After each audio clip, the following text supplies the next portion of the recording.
Assalamualaikum warahmatullahi wabarakatuh semuanya. Salam sejahtera untuk kita semua. Terima kasih, pertama kali saya sampaikan ini kepada, Departemen Statistik ya, yang, telah mengundang saya gitu untuk berbagi, di acara seminar, mini statistik ya, betul ya, SMS ya? Oke, jadi, ini pertama kali, kesempatan saya untuk bisa berbagi di acara seminar mini statistik ini. Jadi di sini ada Pak Bagus tadi, Pak Bagus Hartono. Terima kasih Pak atas waktunya. Juga kepada panitia nih yang sudah menyelenggarakan kegiatan ini pada siang hari ini yang cukup panas, terik ya, semoga tidak tidak ngantuk seperti itu.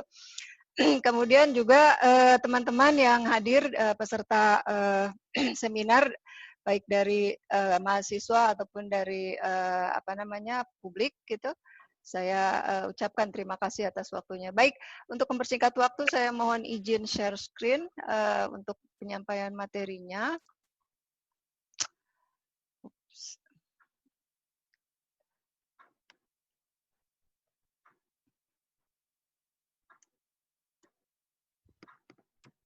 Oke, baik. Sebentar.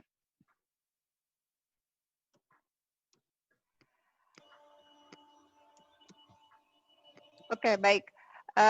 Ya, jadi, sesuai tadi dengan topik yang disampaikan oleh, moderator kita, Mas Iqbal. Jadi, yang akan kita sampaikan pada siang hari ini, yang akan kita bahas pada siang hari ini, itu, terkait dengan, data science ya. Jadi, topik ini memang, menjadi topik yang sangat, tren sekali nih, belakangan ini. Jadi memang Departemen Statistik itu cukup cukup saya pikir cukup cukup baik gitu ya, cukup bagus untuk menangkap kondisi yang terjadi saat ini gitu. Sehingga Departemen Statistik juga saat ini tuh membuka dan bahkan mengganti namanya menjadi data science gitu. Jadi yang akan saya sampaikan pertama kali di sini adalah menjelaskan gitu ya, juga mungkin di sini akan berbagi sedikit pengalaman saya terkait dengan data science ini seperti itu. Tadi seperti yang disampaikan saya Yeni dari Departemen Ilmu Komputer. Jadi, saya adalah pengajar dari tahun 2000, sejak saya lulus. Jadi saya lulus 99, saya langsung jadi staf di sana.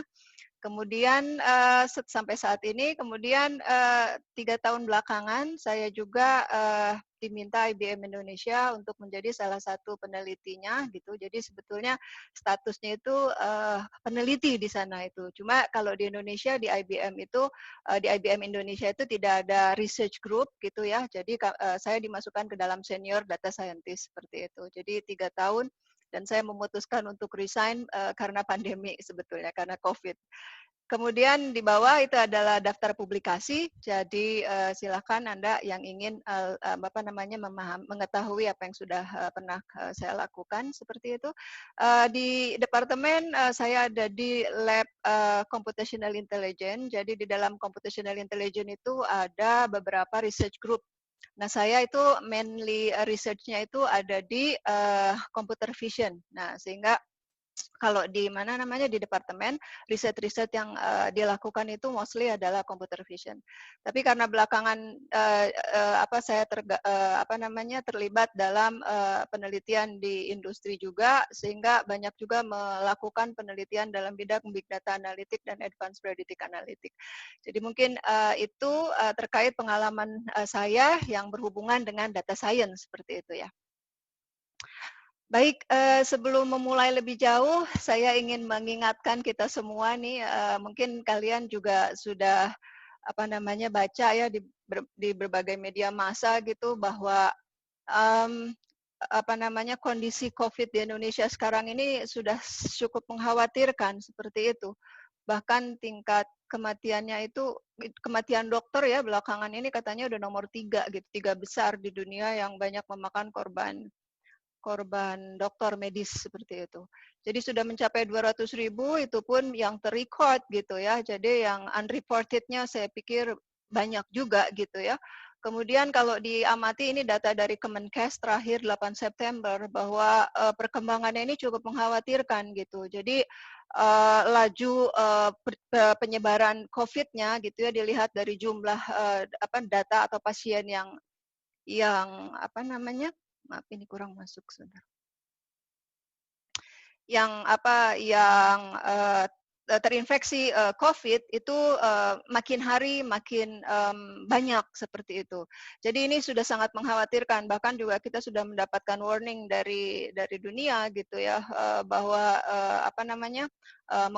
CDC di situ sudah mengeluarkan peringatan level 3 gitu ya agar menghindari traveling ke Indonesia. Ini cukup menyedihkan gitu.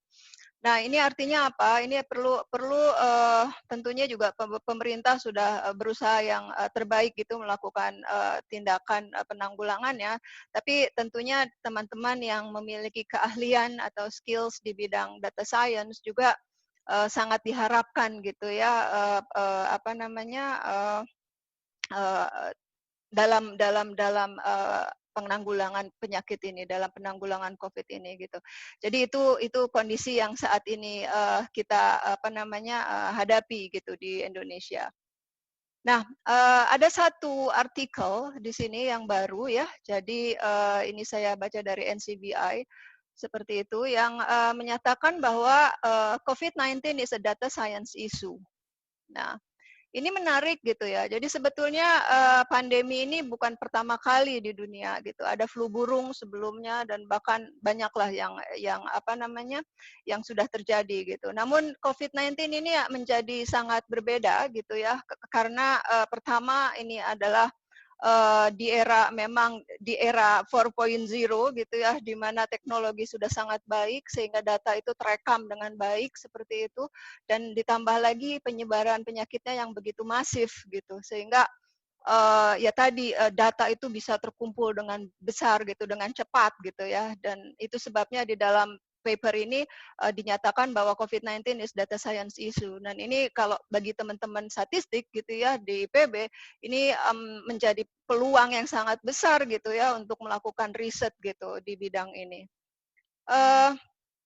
Kemudian kenapa itu disebut sebagai data science issue? Karena kalau kita lihat data-data itu sudah sangat mudah bisa kita akses ya. Jadi di luar negeri bahkan data-data COVID itu jauh lebih mudah kita mengaksesnya dibandingkan di negara sendiri. Walaupun ada, tapi relatif lebih perlu effort dulu gitu untuk mengolah datanya. Jadi ada our world in data, kemudian ada data genomic, kemudian ada John Hopkins juga udah paling banyak itu dia mengeluarkan data gitu ya. Kemudian di bawahnya juga ada data di GitHub dan seterusnya, atau bahkan juga sudah ada data Twitter dan seterusnya, dan itu sangat-sangat menarik gitu ya bagi teman-teman data science gitu ya untuk mengolah data tersebut seperti itu.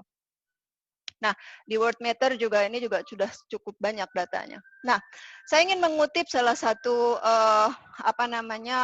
quote gitu ya dari Anthony dari Anthony Sri Vignano gitu. Jadi beliau adalah chief data scientist yang menyatakan bahwa good world leaders use data science to share the best that they know today, recognizing they will continue to learn and then adapt to a crisis.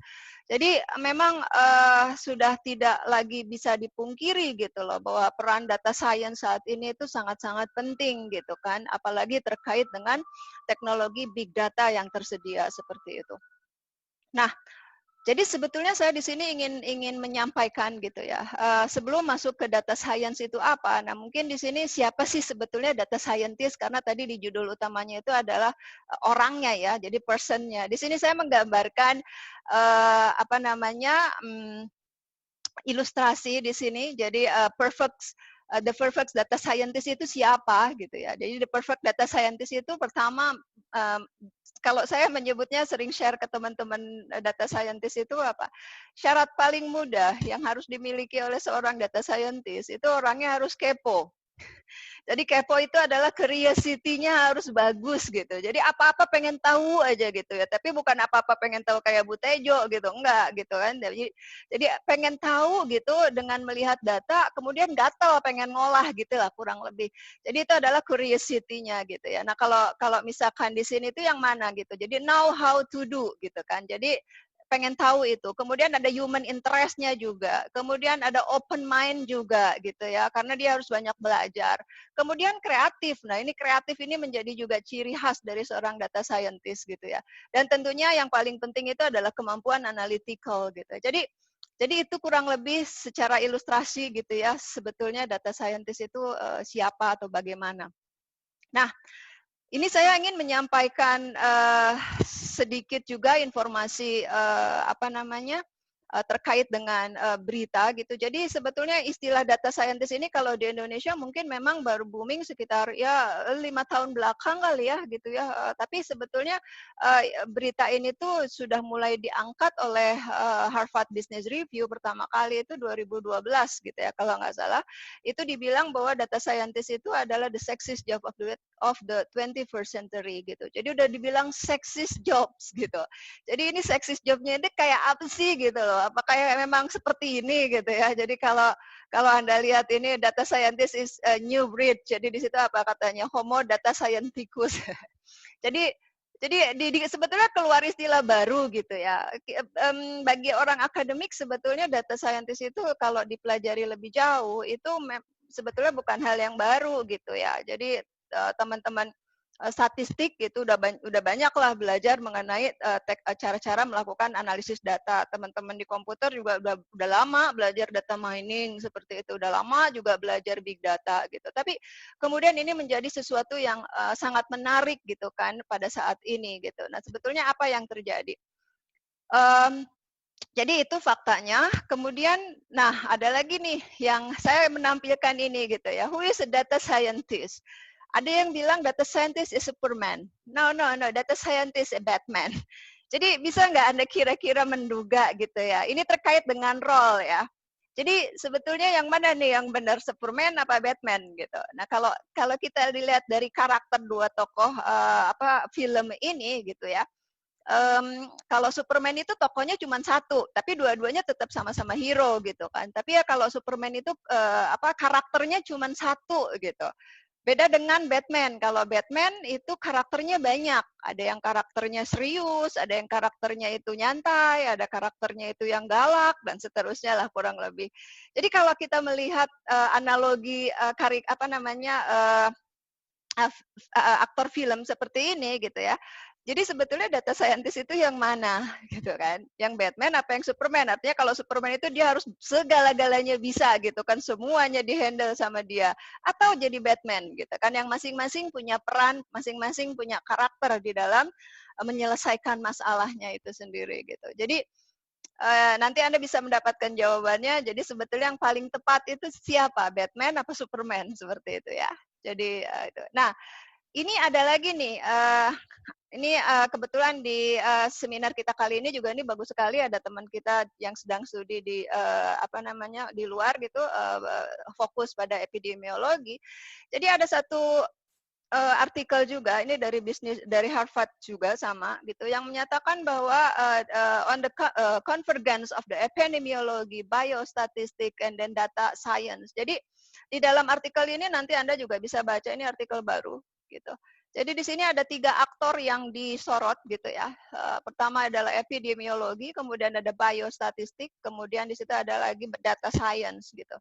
Nah, jadi ketiga aktor ini sebetulnya dibilangnya itu on the convergence gitu kan. Apakah ketiga aktor ini tuh perannya tuh sama gitu kan? Karena kalau di luar negeri tentunya teman-teman yang studi di sana tahu lah ya bahwa computer science itu not only belong to computer scientist gitu kan, tapi itu hanya sebagai tool sehingga orang-orang epidemiologi, orang-orang statistik itu sudah biasa saja gitu kan menggunakan tools-tools seperti itu. Tapi kalau di Indonesia ini memang menjadi agak sedikit berbeda seperti itu ya masaknya gitu. Nah, jadi apa yang disampaikan di sini bahwa yang disampaikan di sini itu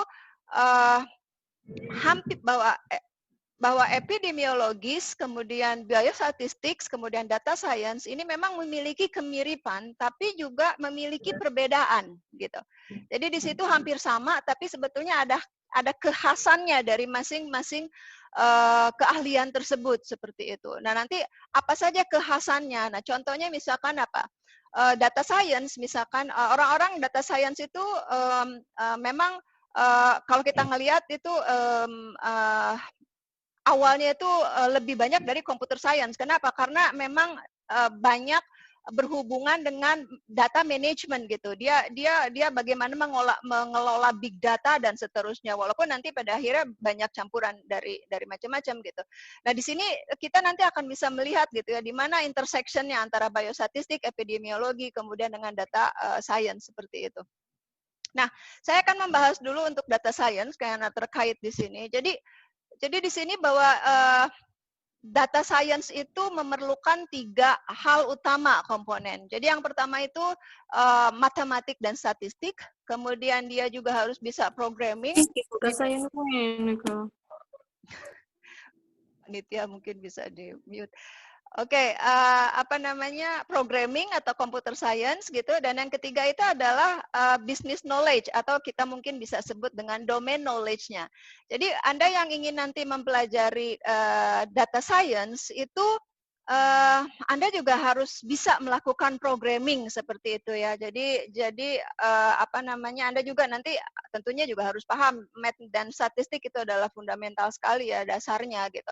Dan yang satu hal yang paling penting itu adalah juga yang tidak kalah pentingnya adalah domain knowledge-nya. Jadi kalau saya lihat peserta hari ini tuh ada juga yang di luar statistik ya. Nah, domain knowledge ini adalah pengetahuan terkait dengan problem yang akan kita selesaikan seperti itu. Jadi kalau Anda menyelesaikan masalah di dunia epidemiologi seperti itu ya berarti COVID gitu, maksudnya tentang COVID, yang mau nggak mau Anda harus belajar juga terkait dengan epidemiologi itu apa, seperti apa konsepnya dan seterusnya. Itu yang dimaksud dengan domain knowledge-nya.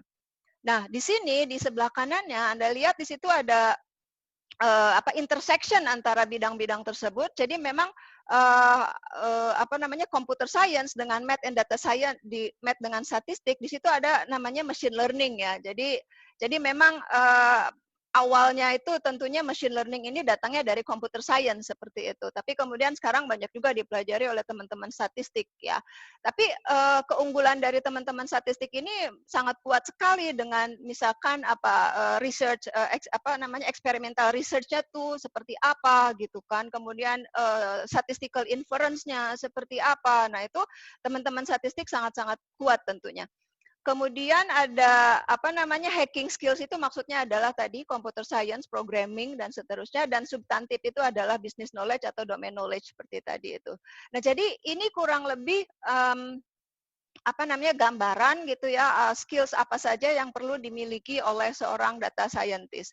Nah, di sini kalau Anda lihat bahwa seorang data scientist itu saya selalu bilang itu harus menjadi agile learner. Agile learner itu apa? Orang yang mau cepat menyesuaikan, cepat beradaptasi terhadap perubahan. Caranya gimana? Caranya dengan belajar gitu kan. Jadi belajarnya juga bisa cepat gitu ya, sehingga bisa catch up dengan permasalahan yang ada gitu.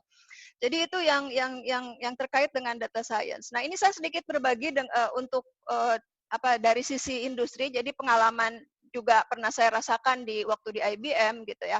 Jadi kebetulan saya masuk pada perusahaan yang sudah cukup besar gitu kan. Jadi IBM sudah sangat besar, bukan lagi startup. Jadi pembagian peran data science itu sangat-sangat jelas seperti itu. Jadi saya waktu itu posisinya adalah sebagai senior data scientist, jadi di bagian atas di sini, jadi researcher seperti itu. Jadi perannya di sana apa? Jadi lebih banyak kepada bagaimana melakukan re-engineering machine learning untuk menyelesaikan masalah yang ada gitu. Jadi bagaimana memodelkan, memformulasikan machine learning-nya itu sendiri itu kan untuk menyelesaikan masalah. Kemudian selain ada saya, tentunya juga saya didampingin sama teman-teman yang pertama yang kita lihat dari bawah dulu ya. Itu ada namanya data infrastructure engineer. Jadi data infrastructure engineer ini kita nanti akan dibantu dalam hal bagaimana menyediakan infrastruktur seperti itu, instrumentasi. Contoh misalkan apakah ini mau pakai big datanya itu mau pakai Hadoop, apakah mau pakai Spark, apakah nanti model cloud-nya itu seperti apa. Nah, ini teman-teman di data infrastructure engineer ini yang berperan gitu.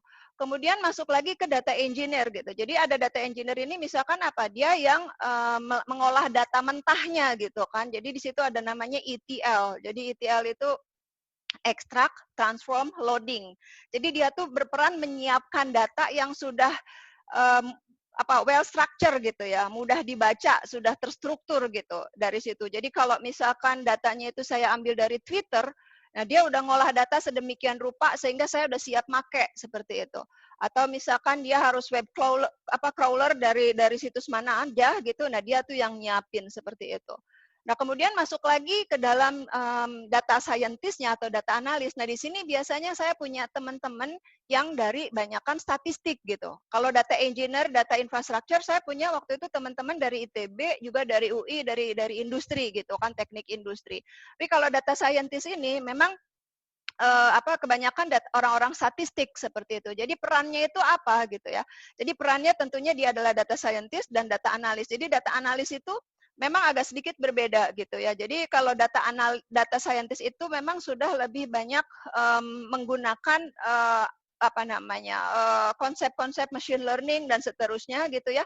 Nah, di data analis ini memang tadi seperti saya bilang itu lebih kepada data deskriptifnya seperti apa gitu. Jadi menyajikan data-data deskriptif. Kemudian nanti kalau misalkan memang diperlukan untuk melakukan prediksi ataupun preskripsi membuat itu, nah maka diperlukan orang machine learning. Nah itu mungkin diperlukan orang computer science di dalamnya.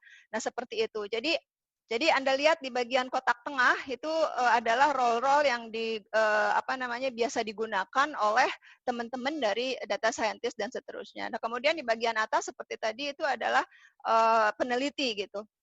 Nah, peran-peran inilah yang menyebabkan tadi saya lebih prefer menyebut data scientist itu Batman gitu, bukan Superman. Kenapa? Karena kalau Batman itu karakternya bisa beda-beda. Kalau Anda lihat ya di film-film itu ada karakter Batman itu beda-beda. Nah, itulah data scientist gitu. Jadi Anda tidak perlu khawatir ketika Anda ingin terjun ke dalam data science, kemudian apakah saya harus menguasai semuanya gitu? Tentunya tidak gitu. Anda mau masuk di mana? Mau masuk data engineer, Anda perannya data engineering juga itu data science gitu. Ya, jadi seperti itu. Tapi memang fakta bahwa kalau di perusahaan kecil itu akan lebih banyak masuk pembagiannya ini tuh nggak jelas gitu, sehingga di situ dia harus jadi Superman gitu, harus jadi bisa semuanya. Nah, boleh jadi seperti itu kalau untuk perusahaan yang small ataupun middle enterprise seperti itu.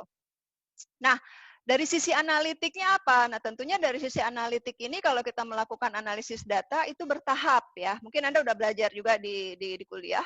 Jadi yang pertama kali itu tentunya kalau kita punya data, kita harus melakukan analisis deskriptif. Jadi kalau deskriptif itu kita hanya menjelaskan kondisi data yang sekarang itu seperti apa. Jadi kalau bahasanya di situ what happened, apa yang terjadi dengan data COVID sekarang ini seperti itu ya.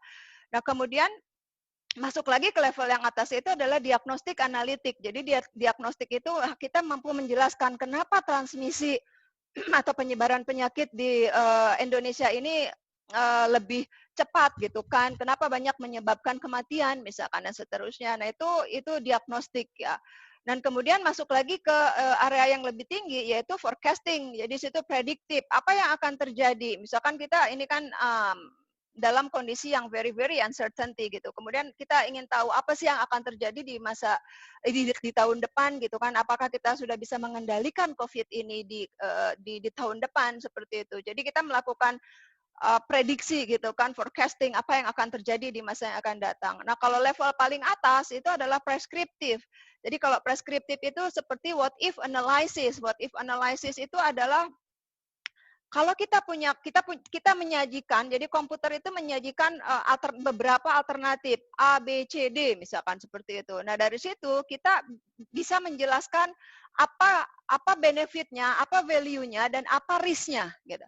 Jadi itu komputer udah bisa memilah. Jadi di situ sebetulnya seperti kayak optimization. Jadi kita melakukan beberapa optimisasi. Nah dari situ kita punya beberapa alternatif gitu kan, berikut juga dengan resikonya seperti itu. Nah ini yang perlu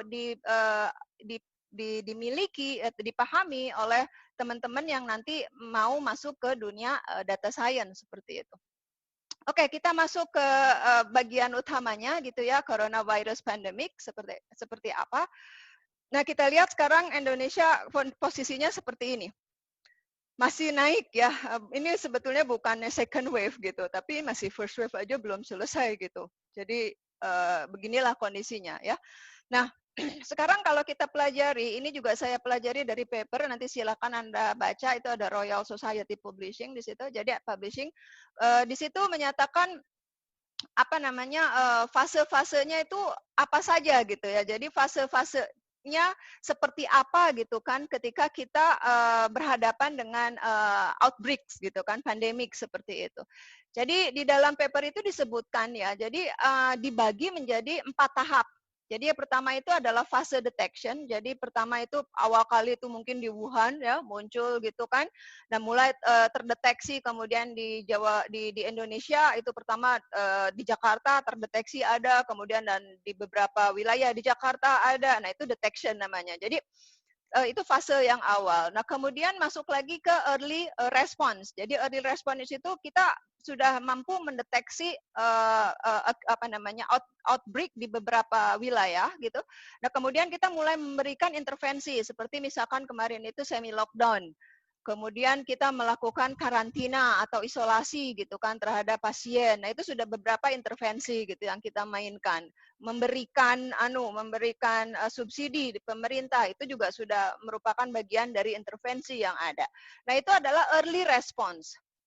Nah, kalau Anda lihat sekarang kita tuh masih naik-naik ke puncak gunung kan. Nah, kalau Anda lihat tahapannya tadi kita tuh mungkin ya belum gitu kan mencapai puncaknya. Antara di early response ini masih mungkin sudah agak di tengah gitu kan. Nah, masuk lagi setelah mencapai puncaknya mulai turun lagi itu intervention. Ya, jadi intervention, kemudian ada post intervention gitu. Jadi ada pembagiannya ada 4 seperti ini gitu kan sampai nanti itu berakhir. Nah dari situ kemudian di bawahnya kalau Anda lihat itu dibagi per fase seperti itu ya. Jadi ada namanya case detection, intervention planning, kemudian ada intervention implementation seperti itu ya. Kemudian di situ tentunya ada masing-masingnya juga ada risk assessment-nya. Kemudian sampai ke belakang itu tentunya ada capacity building, kemudian lesson learn-nya seperti apa, policy yang kita ambilnya itu bagaimana supaya nanti ke depannya itu kalau ada wabah lagi kita bisa langsung bisa mengatasinya. Jadi di situ lesson learn ya di belakang itu. Nah, jadi demikianlah fase-fase yang terjadi ketika outbreak itu terjadi gitu. Di paper tersebut tuh disampaikan seperti itu. Apa maksud dari pembagian seperti ini? Nah, saya mengambil ini kenapa? Untuk menjelaskan sebetulnya pada fase-fase itu sebetulnya apa yang bisa kita lakukan gitu kan kalau kita memahami data, kalau kita seorang data scientist gitu kan, kita ada fasenya di mana. Baiklah kita ambil di bagian early response dan intervention gitu ya. Jadi kita di situ tuh kita bisa melakukan apa saja. Nah, ini sebentar saya coba diperbesar bisa nggak ya? Oke. Mudah-mudahan cukup jelas di sini. Perhatikan di sebelah kiri, ya, di sebelah kirinya, itu mungkin Anda lihat dulu senternya di sini. Jadi di dalam senternya itu ada data sources. Jadi di situ data sources ini dibagi dua, yang warnanya itu terang dan yang warnanya itu agak kabur. Nah, yang terang itu adalah data-data yang diperlukan gitu, data-data utama, data-data wajib yang harus digunakan gitu ya. Kemudian di situ ada warna-warna yang berbeda gitu ya. Jadi nanti Anda bisa lihat. Jadi kalau kita lihat di sini ada 1, 2, 3, 4 kali 2, 8 data yang diperlukan. Jadi datanya itu sangat banyak lagi. Nah, terutama yang kuning ini itu data pasien ya. Jadi data pasien seperti itu, kemudian ada data demografi di situ, kemudian ada data kontak data gitu kan, bagaimana dia melakukan kontak kontak antar ya dengan pasien seperti itu, dengan yang sudah positif dan seterusnya. Nah, di sini kalau kita perhatikan ya, yang pertama kali tadi di fase-fase awal itu detection, kemudian ada early response, itu sebetulnya apa yang dilakukan? Nah, kalau Anda perhatikan di sini ada case delay, kemudian di sini ada incubation period dan seterusnya. Jadi kalau Anda baca ya di media massa, di riset-riset, itu orang pertama kali itu memang melakukan apa namanya risetnya itu lebih kepada riset-riset eh, apa namanya, bagaimana menentukan parameter di dalam model epidemiologi seperti itu contohnya. Kita tahu model epidemiologi itu sangat banyak, ada yang disebut dengan SEER, ada yang SEIR dan seterusnya lah nanti kita bahas.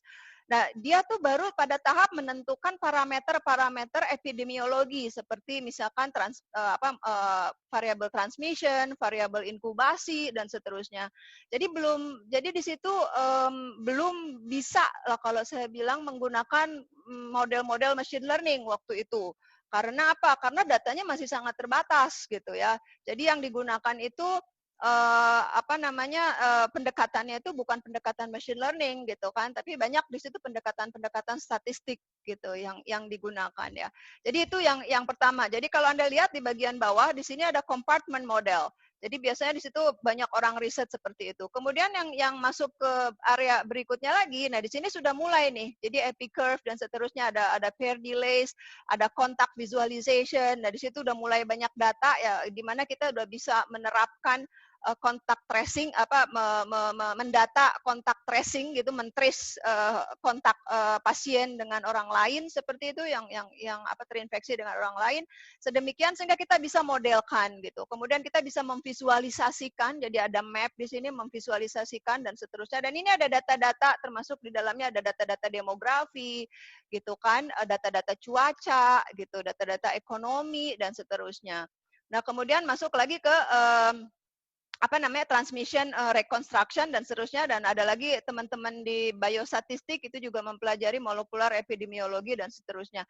Nah, ini kira-kira riset-riset yang bisa dilakukan dengan menyesuaikan fase dari outbreak tadi seperti itu. Jadi di sini di sebelah kanan saya coba perbesar. Jadi di early response itu ada kita mempelajari transmission estimation. Ini yang saya lakukan tuh dengan teman-teman IPB di awal-awal gitu kan, berusaha untuk memodelkannya seperti apa.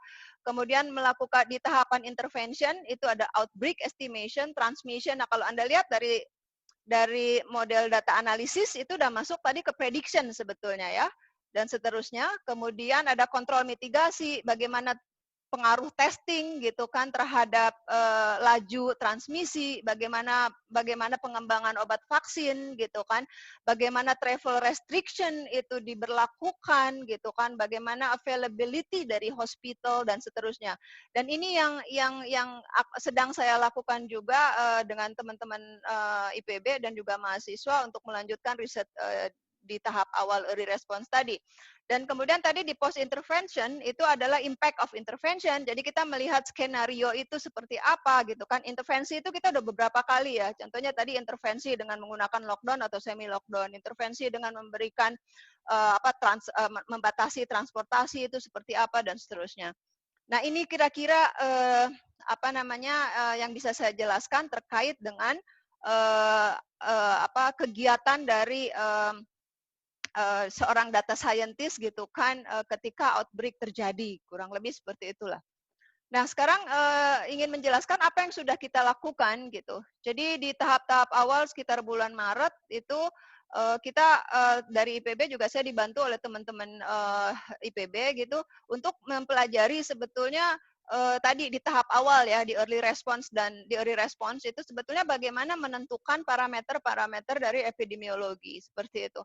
Nah, yang kita gunakan waktu itu model SAIR. Jadi SAIR itu susceptible, exposed, infectious, kemudian di sini ada recover.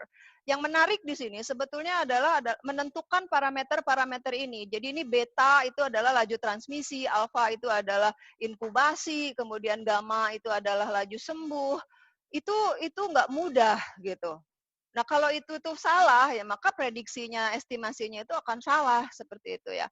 Nah, ini adalah model prediksi yang waktu itu kita buat gitu. Tapi ya apalagi saya ya bukan orang epidemiologi, pakar epidemiologi Pak Pandu dari UI aja itu sekarang itu kalau ditanya prediksi tentang puncak udah nggak bisa lagi memprediksi seperti itu karena sulitnya menentukan apa namanya di mana puncaknya seperti itu ya.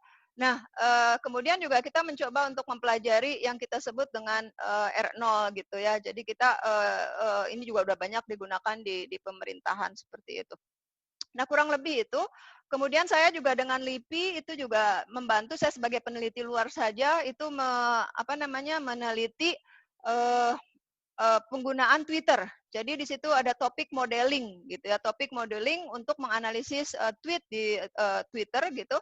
Jadi waktu itu sebetulnya kita ingin mengetahui respon dari masyarakat terhadap kebijakan pemerintah, kurang lebih seperti itu. Jadi saya banyak bekerja dengan orang-orang sosialnya LIPI, peneliti LIPI. Saya hanya dari sisi teknisnya aja bagaimana menggunakan teknologi NLP gitu untuk menganalisis Twitter. Seperti itu kurang lebih. Kemudian sedikit lagi. Nah, ini kami sudah membuat proposal, mudah-mudahan bisa didanai. Jadi partner kami itu dengan Nottingham dari UK. Di situ ini adalah konsorsium. Jadi risetnya ini grup besar gitu. Jadi beberapa teman IPB juga mengajukan topik yang berbeda gitu, tapi untuk COVID semua. Nah, saya masuk ke project topik ini, Socioeconomic Climate Variability and Environmental Change Analysis to Predict COVID-19 Epidemic Transmission in Indonesia. Gitu. Ini kita baru lolos pada tahap 3, tinggal nunggu tahap 4 yang terakhir. Ya, mudah-mudahan Oktober udah bisa running seperti itu. Jadi penelitinya banyak di bawah gitu, jadi ada 6 peneliti yang dilibatkan dari Indonesia, tapi dari luarnya belum dialokasikan. Nah, yang saat terkait dari proposal tadi, yang kita akan kerjakan dan sedang kita kerjakan, itu kita pertama akan fokus pada COVID transmission-nya. Jadi kita sudah lakukan, tapi yang kita lakukan itu tanpa menggunakan machine learning. Mengingat data sekarang sudah banyak, maka kita akan mencoba menggunakan machine learning. Jadi kita akan mempelajari transmisi itu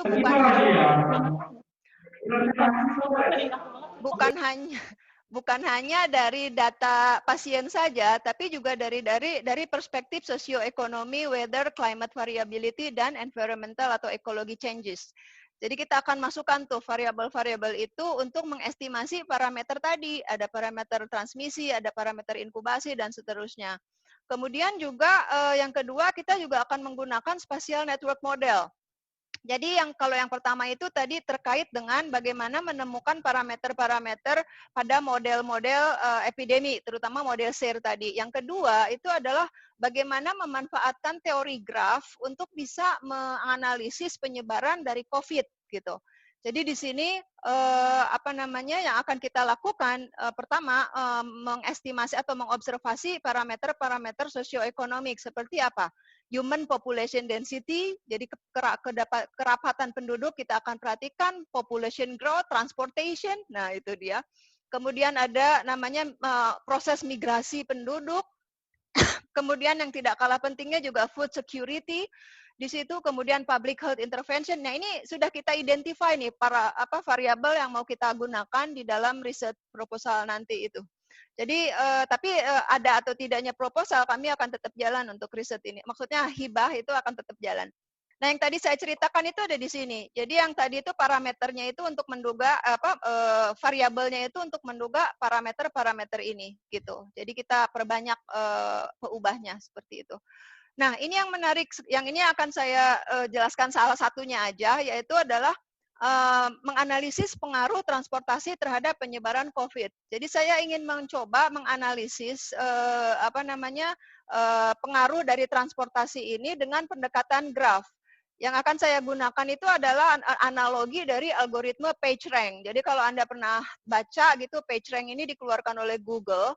Jadi untuk bisa meranking website gitu. Jadi website yang sering dikunjungi itu tentunya website tersebut itu sangat populer seperti itu. Tapi sekarang udah dikeluarin tuh dari extensionnya. Tapi algoritmanya tetap banyak dipakai. Nah, saya punya ide di sini bagaimana kalau kita menganalogikan website itu dengan city gitu. Jadi kita melihat dari situ itu city mana yang banyak divisit sama orang sehingga dari situ kita bisa menduga bagaimana penyebaran COVID gitu kan. Apakah betul semakin sering kota itu divisit, maka semakin tinggi tingkat penyebaran COVID di situ. Idenya itu yang akan saya tawarkan dan kebetulan saya sudah punya mahasiswa yang akan melakukan riset ini. Jadi kami akan seperti itu idenya lah ya. Jadi akan menggunakan analogi PageRank yang sebelumnya digunakan untuk menilai website gitu, diganti dengan city di situ di dalamnya. Jadi itu, dan ini yang juga akan kita lakukan tentunya adalah image processing karena memang main riset saya di computer vision, jadi kami akan juga melakukan riset ini. Mungkin itu saja yang bisa saya sampaikan, mudah-mudahan waktunya tidak terlalu lama, jadi nanti bisa dilanjutkan dengan sesi tanya jawab. Mungkin itu Mas Iqbal, terima Iya, kasih.